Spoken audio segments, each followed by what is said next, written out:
هر شکل هدف مده است که شما حقایق بررسی کرده برید، مجری را بشناسید. همه چیز خاک دفن میکنه، تاریخ انسان دفن نمیکنه.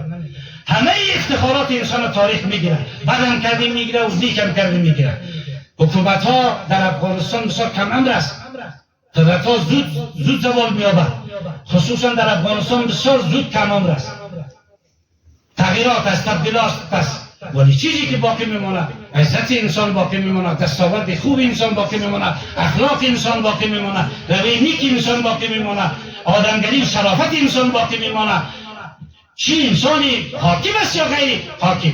یک بچه خوبه در یک خیرا میبینی اخلاق داشته باشه، چقدر مردم را توصیف میکنه، مرد همه زن و مرد برش عشق میریزانه، گریه میکنه، دعای رحمت میکنه، ولی بچه او باش او بدبخت حاکم بدبخت بمبرم میگه ای الله متعال خوب شد، شکر که نیست نابود شد، از صفحه هستیم، از شرارتی از این محترم میشدیم.